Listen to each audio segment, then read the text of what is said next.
৮০তম স্বাধীনতা দিবস উপলক্ষে দক্ষিণ ত্রিপুরা জেলার ৩৮ জোলাইবাড়ি বিধানসভা যুব মোর্চার উদ্যোগে বাইখোরায় বীর শহীদ অমল সরকারের প্রয়াণ দিবস যথাযোগ্য মর্যাদায় পালন করা হয়। অনুষ্ঠানের শুরুতে শহীদ অমল সরকারের স্মৃতির প্রতি শ্রদ্ধা জানিয়ে তার প্রতিকৃতিতে পুষ্পার্ঘ্য অর্পণ করা হয়। পাশাপাশি মোমবাতি প্রজ্বলনের মাধ্যমে তার আত্মত্যাগকে স্মরণ করা হয়।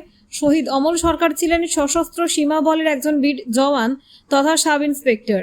2017 সালে 9 মে অসমের কোকরাঝাড়ে এনডিএফবি জঙ্গিদের বিরুদ্ধে অভিযানে অংশগ্রহণ করার সময় তিনি অসীম সাহসিকতার সঙ্গে লড়াই করে দেশের জন্য আত্মবলিদান দেন। মৃত্যুকালে তার বয়স হয়েছিল 46 বছর। জানা যায়, ওই দিন দুপুর 2:30টার দিকে নিরাপত্তা বাহিনীর সঙ্গে জঙ্গিদের তীব্র গুলি বিনিময় শুরু হয়। এনকাউন্টারের সময় সাহসিকতার সঙ্গে লড়াই করতে গিয়ে সাব ইন্সপেক্টর অমল সরকার গুরুতর জখম হন এবং পরবর্তীতে দেশের জন্য শহীদ হন। ওই অভিযানে একজন অজ্ঞাত পরিচয় জঙ্গি নিহত হয়। শহীদ অমল সরকারের আত্মত্যাগের কথা স্মরণ করে অনুষ্ঠানে বক্তব্য রাখেন ৩৮ জোলাইবাড়ি মণ্ডল যুব মোর্চার সভাপতি কেশব চৌধুরী। তিনি বলেন, দেশের নিরাপত্তা এবং সার্বভৌমত্ব রক্ষায় শহীদ অমল সরকারের আত্মত্যাগ আগামী প্রজন্মের কাছে চিরকাল অনুপ্রেরণা হয়ে থাকবে।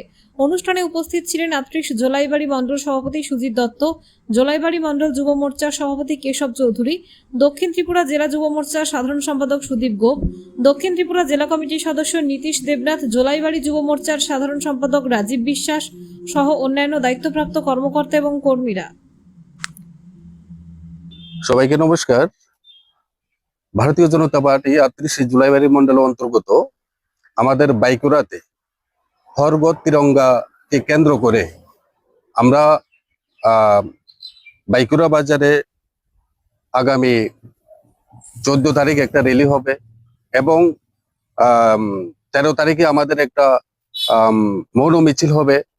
তার আগে আজকে আমরা এই দেশের জন্য, দেশমাতৃকার জন্য যারা প্রাণ বিসর্জন দিয়েছে, আমাদের দেশ রক্ষার দায়িত্বে যারা ছিল, আমাদের পুঁজির মধ্যে অমল সরকার, উনি দেশমাতৃকার জন্য নিজের জীবনকে উৎসর্গ করে দিয়েছেন। আমরা এক্ষুনি ওনার চরণে আমরা পুষ্পার্ঘ অর্পণ করেছি।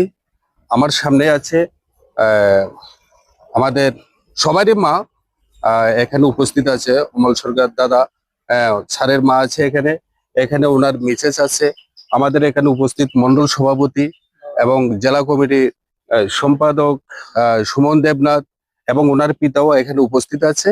পাশাপাশি আমাদের যুব মোর্চার কার্যকর্তারা এখানে সবাই উপস্থিত আছে। আমরা সারা ভারতবর্ষের সাথে তাল মিলিয়ে আজকে আমাদের ৩৮ জুলাইবাড়ি মন্ডল এই কার্যক্রমটা আমরা সমাপ্ত করেছি। রোগীদের সুবিধার্থে এবার সুবর্ণ সুযোগ নিয়ে এলো দক্ষিণ ত্রিপুরা শান্তির বাজার স্থিত রত্না মেডিকেল হল। এখন থেকে নিয়মিত বিশেষজ্ঞ চিকিৎসকদের মাধ্যমে রোগী দেখা হবে রত্না মেডিকেল হলে। প্রতি মাসের দ্বিতীয় সপ্তাহে আগরতলার সুনামধন্য নিউরোলজিস্ট বিশেষজ্ঞ ডাক্তার আবিরলাল নাথ রোগী দেখবেন। এছাড়াও আগরতলার জিবি হাসপাতালের সুনামধন্য মেডিসিন বিশেষজ্ঞ ডাক্তার অমিতাভ দেব প্রতি রবিবার রোগী দেখবেন এবং হায়দ্রাবাদের বিশিষ্ট গ্যাস্ট্রোলজিস্ট ডাক্তার বরুণ আড্ডাগোল্লা প্রতি মাসের দ্বিতীয় সপ্তাহে রোগী দেখবেন। বিস্তারিত জানতে এবং অগ্রিম বুকিংয়ের জন্য যোগাযোগ করুন 8413050096 অথবা 8787443366 এই নম্বর।